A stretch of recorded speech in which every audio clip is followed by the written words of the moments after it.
Every business wants good customer reviews. Every customer wants a good experience. So what happens when both sides click? Or in some cases, when they don't? From Yelp and Entrepreneur Media, this is Behind the Review. Behind the review, dig deeper too. Behind the review, get all the news. Food for hours fixing, make business boom. Behind the review, dig deeper too. I'm Emily Washcovick, Yelp small business expert. Behind the Review features conversations with business owners and customers who wrote one of their Yelp reviews. In our discussions, we talk about lessons they've learned that can be used by other businesses to improve their own reviews and their bottom line. Occasionally, I also talk to industry experts who have additional insights into things like customer experience, small business technology, or just general advice for running a successful business. Today's one of those episodes. I'm going to be sharing a conversation I had with Bailey Dixon, a colleague of mine and the Yelp Community Director currently living in Cincinnati. Let's give our conversation a listen.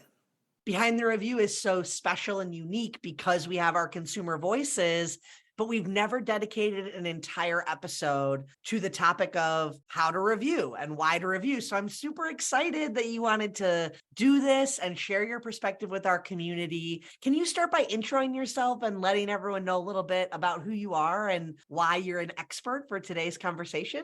Yes, thank you so much for having me, Emily. My name is Bailey Dixon. I am a Yelp community manager currently based in Cincinnati, Ohio. And my favorite part of my job is writing reviews. I get to do a lot of other cool things, working with business owners, planning events for our elite squad.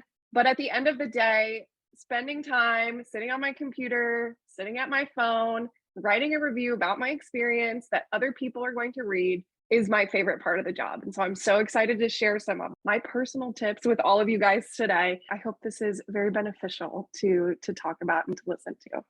I think it's going to be incredibly beneficial for all of our listeners. I mean, even our business owners can write reviews of their own experiences. And I also think we're going to give a lot of learnings and takeaways that can just help you be a better Yelper too. I think we wanted to bring this conversation even a little bit before the writing of the review to the deciding where to go. And you have some great advice that you wanted to share with our users for how you search for places and how you decide where you want to spend your money. So let's start there.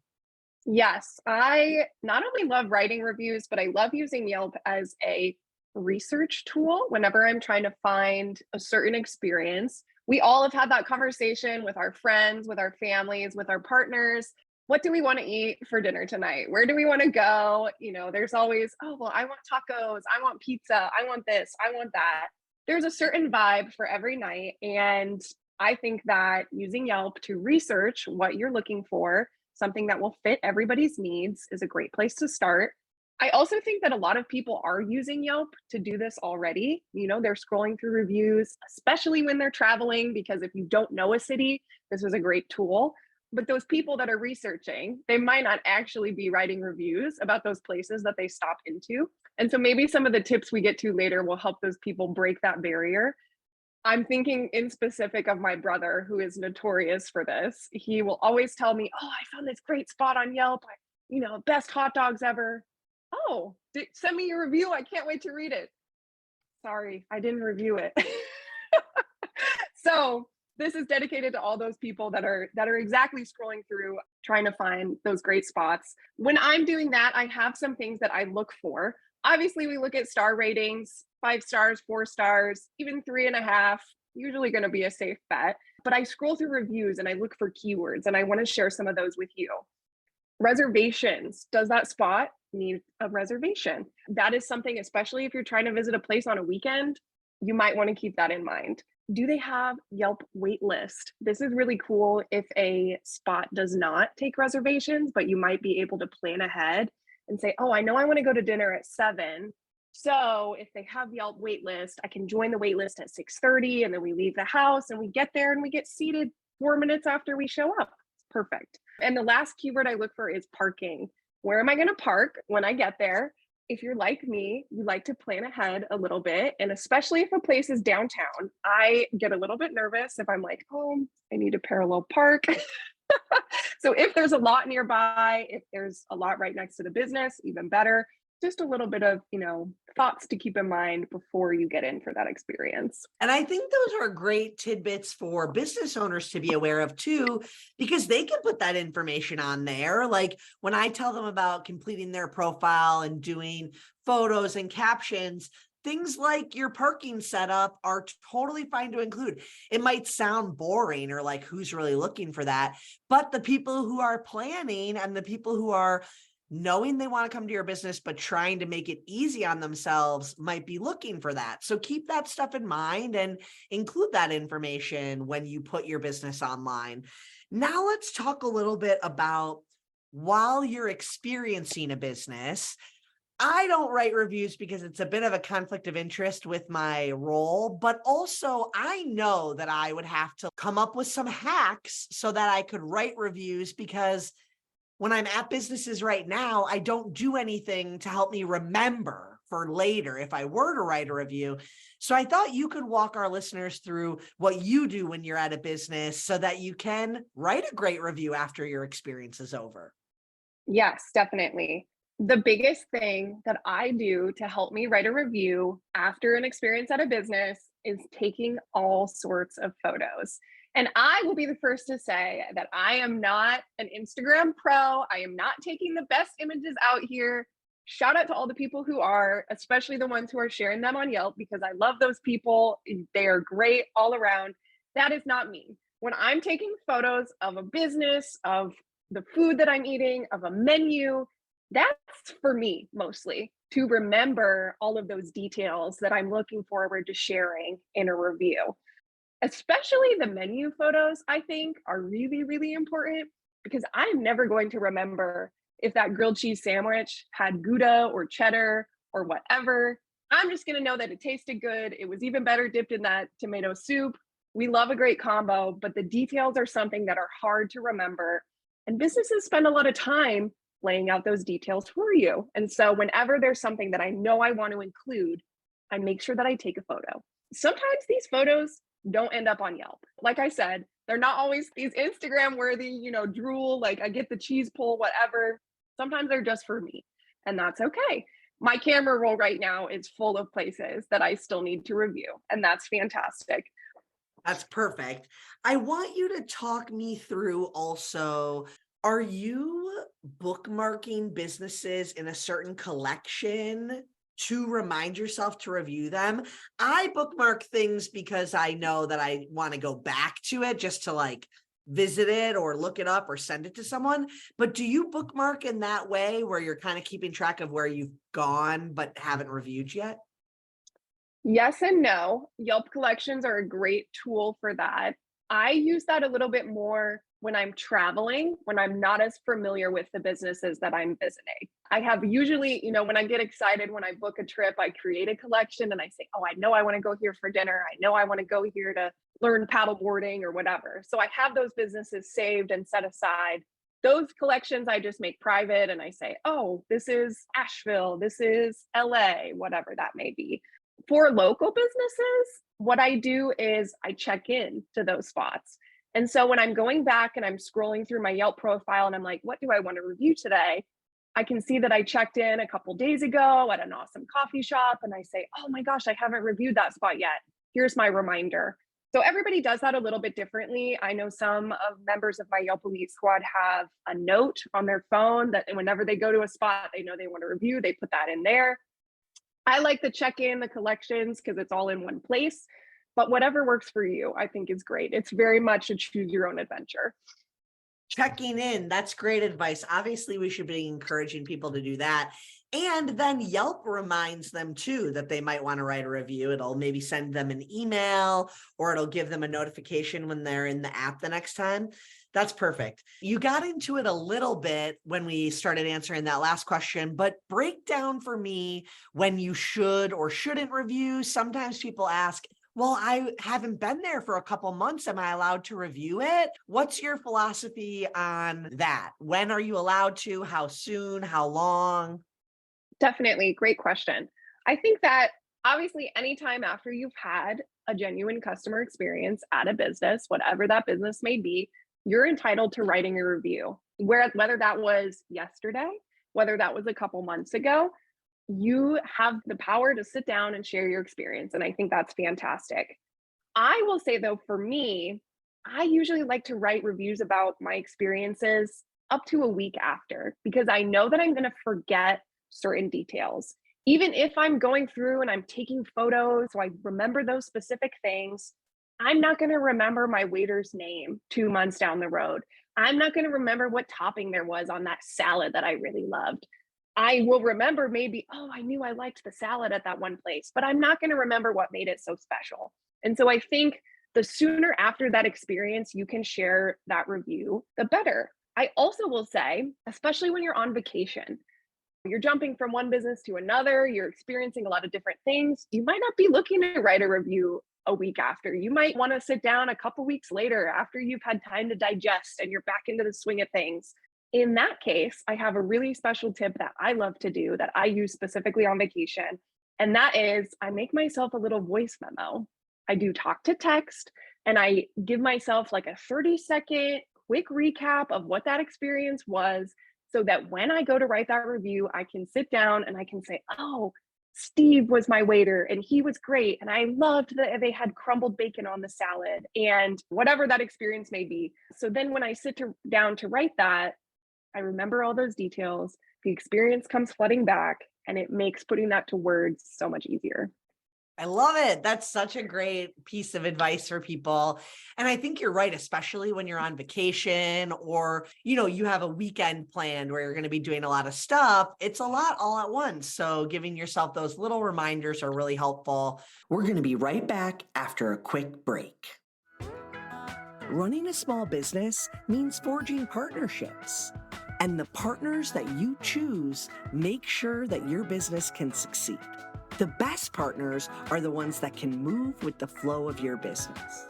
And that's why you need Zinch, a direct lender tailored to small and medium-sized businesses. They make loans simple, fast, and flexible. And Zinch can approve up to $250,000 in under 2 days. With Zinch, you don't have to wait months to be approved for a traditional bank loan when that pipe bursts or you need a new piece of machinery. Hey, maybe you're just looking to expand your workforce. Zinch knows you have to act fast, and their specialists will help you choose the best solution for your business. There's no commissions or third-party approvals, so Zinch can give better rates, faster approval, and keep your information secure. Get financing the easy way with Zinch. For a limited time, Zinch is waiving the application fee for all Behind the Review listeners. That's a $250 value. Just go straight to this special URL, financingthatworks.com. Again, that's financingthatworks.com. Loans made or arranged pursuant to a California Finance Lenders Law license. I want to talk briefly about times when maybe you're not writing the review online because it would be better to give feedback in person.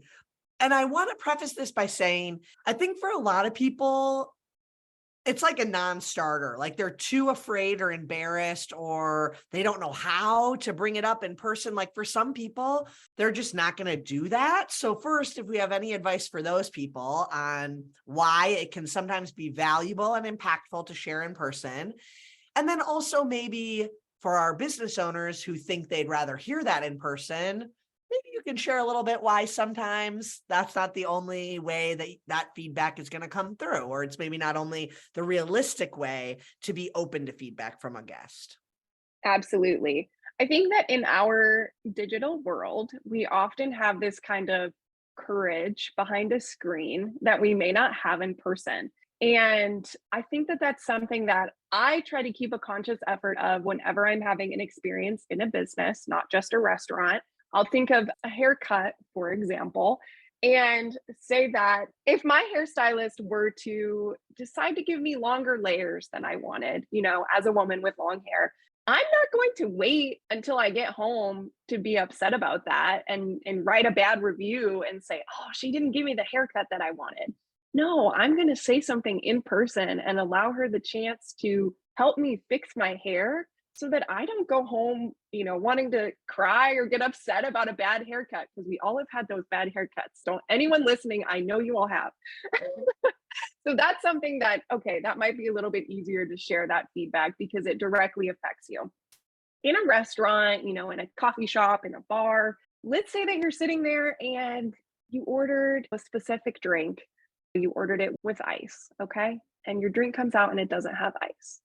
If I'm still sitting there, I'm going to say, "Hey," very politely, but I'm going to say something. I'm going to say, "Hey, I know you guys are busy. I know there's a lot going on. Maybe I misspoke, but I actually would like ice in my drink. Is there any way you can fix this for me?" I would say 95% of the time, the person that made your drink, the business owner, whoever might be there, is going to say, "Yes, absolutely. Let me just take care of that for you." That's obviously a very minimal, small example.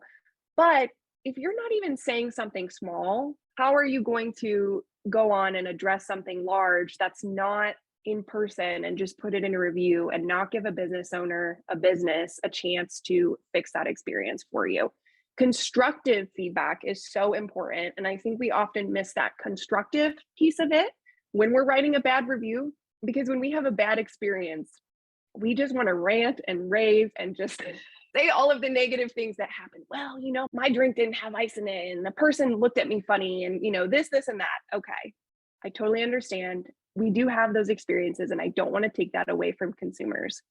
But there were certainly good things about that experience when you were having it. Maybe you walked in and somebody welcomed you and said that they liked your glasses or whatever. I don't know. There's always something positive to be taken out of an experience, even if that's just you were able to find a good parking spot when you got there. There's always something positive to be taken away. And whenever I'm having one of these experiences with a business, I like to keep in mind this mantra that my husband has, right? It's kind of funny, but I'll share it with you all.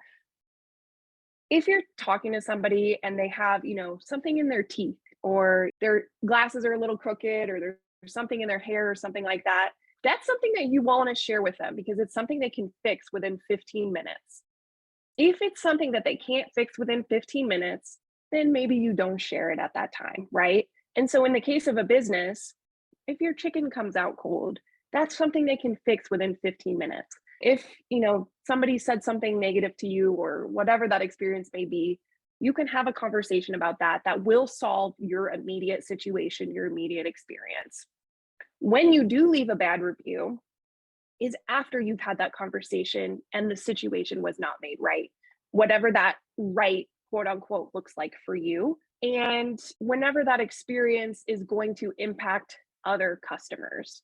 So if I had poor service, one time because maybe the waitress wasn't in the best mood or whatever, I might not even mention that because she might be, totally a bubbly different person the next day. I still had a great meal. I still liked the restaurant, this, and that. It's those small things that it's like, okay, is this really going to impact other customers? And again, I don't want to take away from negative experiences that people might be having. I know that not every experience is a positive, but I think there is something positive to be taken from each of these instances. Now I think we're on to the stage to talk about the actual construction of the review. What do we include? How do we even begin? So if you have been following along, you've been taking your photos, you left yourself a voice memo, whatever that may be, whatever your system is, you checked into that restaurant, you have a good starting place. You already are in a great place to sit down and write your review. The first thing I decide is whether I'm going to write this review on my laptop or on my phone. A lot of our folks, obviously, because Yelp is an app, a lot of our Yelpers will write their reviews from their phone, and that's a great thing to do. I write very detailed reviews. And so sometimes I do not want to be using just my thumbs to get all of those details into this review that I'm writing. So I like to write my reviews from my laptop. Everyone's different. Everyone has that different time of day that they like to write reviews to. I do mine first thing in the morning, sitting with my cup of coffee and say, oh, I really loved the coffee shop I went to yesterday. I'm going to write this review right now while I remember it. Other people at the end of their workday, that's when they're sitting and writing their reviews. That's, the little reward that they get at the end of their workday, whatever that time of day may be, wherever you're sitting and writing that review. Here are a couple of things that I think are awesome to include. I will say though, everybody writes reviews a little bit differently. Everybody has a different star ranking system that they use. I will say that most of the reviews I'm reading are positive reviews, and that's fantastic. When I'm giving a 5-star review, that is great experience. I would return to that business. I look forward to bringing someone back to that business, whether that's my husband or family or friends, whoever. But 5 stars doesn't necessarily mean that everything was perfect for me. That's kind of my philosophy with 5 stars. I might leave a note in there that said, oh, the bathroom was out of paper towels or something, or, oh, it took 20 minutes for us to get our food, but the food was delicious and it was hot when we got it. Constructive feedback that we talked about. If I give a business 4 stars, 3 stars, that's maybe it wasn't a great experience. It was a good experience at 4 stars. It was solid. I would still come back. 3 stars, maybe I might not return, unless somebody invited me there and I'm leaving a little bit more of that constructive feedback, but I'm still giving that business a lot of the benefit of the doubt. Like I said, everybody's different. A lot of people I know, if the experience is not perfect, they won't give it 5 stars. So, that's fine. Whatever works for you, however you like to rank your reviews as you're doing that. But I think that's a good place to start, because obviously when you log in to write your review, the stars are right on top. So you kind of need to know, okay, I think I'm going to go with 5, or I think it's 4, or okay, maybe it's 3 this time. As far as what to include in your review, details are always, always, always appreciated, because when you're going back and you're deciding if you want to check out that new brunch spot or that new coffee shop or whatever that may be, you're going to appreciate somebody leaving lots of details for you to read through. And so these are a couple of things that I try to include in my reviews. Obviously, not all of these always apply depending on the experience, but use your best judgment and try to leave corresponding details whenever possible. So I obviously talk about the food whenever I'm at a restaurant. I obviously am going to mention the service and the ambiance. Those 3 are our big 3 that we always like to include. Occasionally, I will include the price. And I know I talk about parking a lot, but I usually mention parking. Sometimes I'll mention the bathrooms. Sometimes I'll mention if that business has something really cool about it, if they have cool neon signs on the walls, or, something that makes them really unique. Or if there's a favorite dish that everybody recommended to try, something they're known for, that's always what I include. I want to say that you want to remember your audience. So things that are going to matter to people that are coming to that business later, or things that the business owner was very intentional with, those are things that I always like to include. If you're going to the dentist, if you're going to a mechanic, a hairstylist, any of those, obviously you're not talking about food, right? But you can still include what the service was like. You can start with how you booked that service. So, did you have to call? Did you do it online? What was the price comparatively?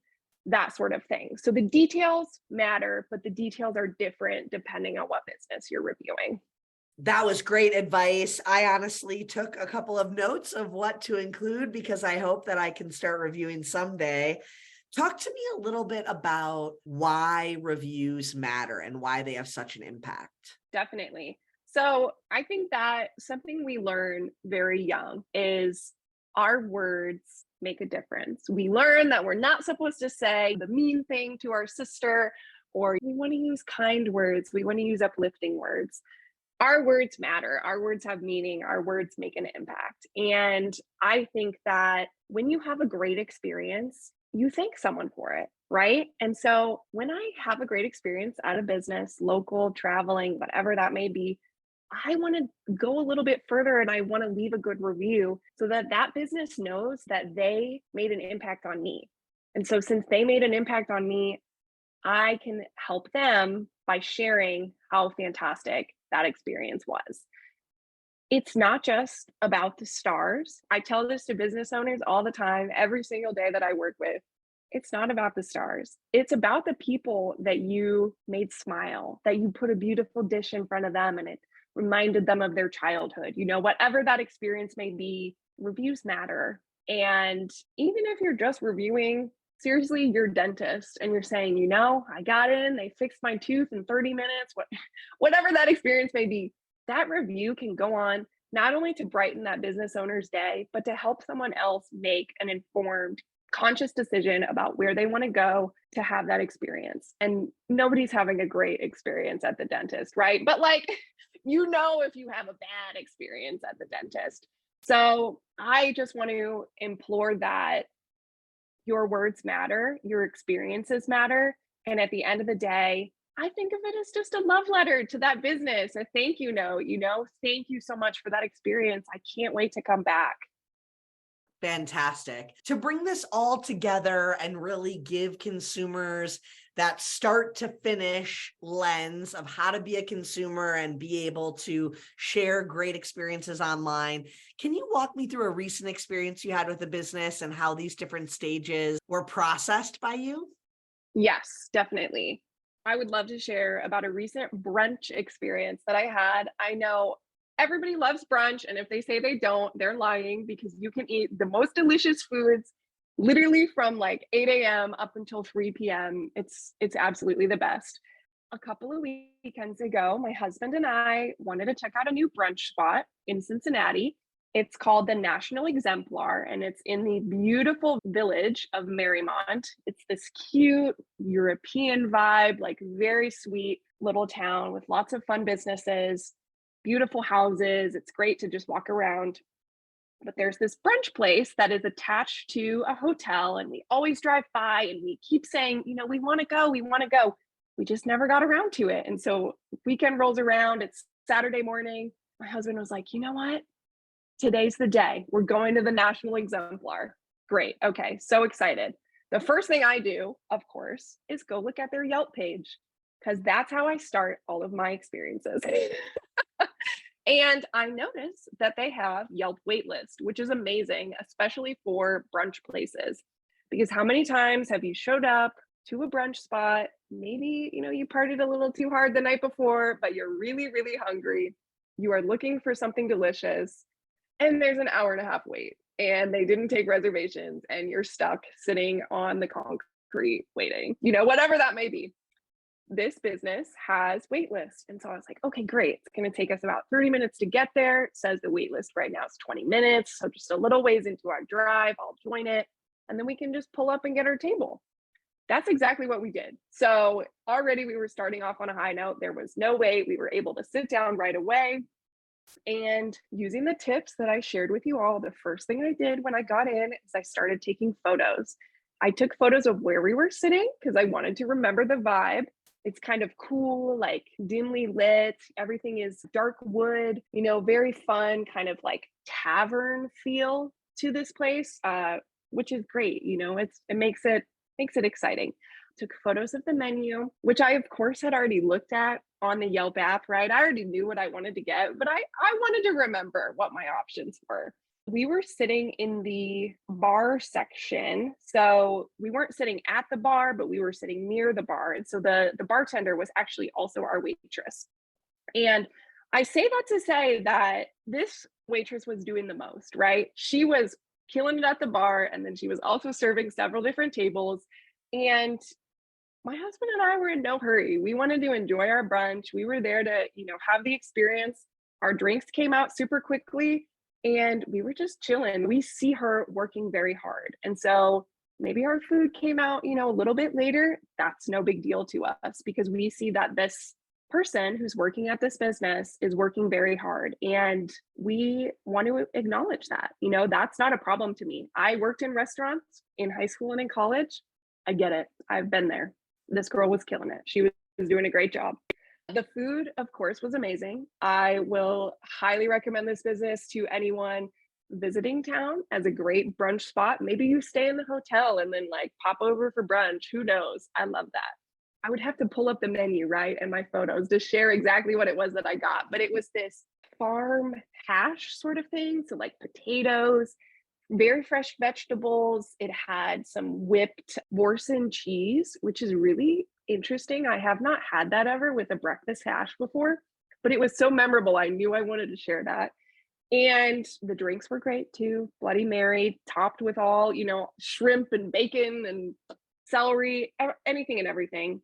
Overall, a really solid experience. The prices were spot on, and I would definitely recommend it. So that was my little verbal review. Now I'm actually going to go write a review for this business. You all can check out my profile and read it, see what I had to say, and then come to Cincinnati, visit me, and we will go get Bloody Marys at National Exemplar. That was awesome. I loved how you worked us through every phase of the experience. And that concludes our episode. Be sure to subscribe so you get new episodes every Thursday. I hope you enjoyed it and were able to take a thing or two away to implement in your own life. Whether it's a new idea that you can bring back to your business or a fresh perspective on how to be a positive influence as a consumer, we share these stories to inspire and create more meaningful connections in your local community. For more information about today's business or to connect with me, check out the show notes. Behind the review, dig deeper too. Behind the review, get all the news. Food, flowers, fixing, make business boom. Behind the review, dig deeper too. This episode featured a conversation with Bailey Dixon, one of Yelp's community directors. Special thanks to Sammy Pyo, who helped edit this episode. To learn more about the story, head to yelp.com/behind the review and check out the guest details and episode takeaways. And don't forget to subscribe to the show so you get an alert each Thursday that we drop a new episode. To claim your own Yelp business page and start engaging with consumers, visit business.yelp.com. Our theme song is performed by Ali Schwartz and produced by Robbie G of Messerol Sound.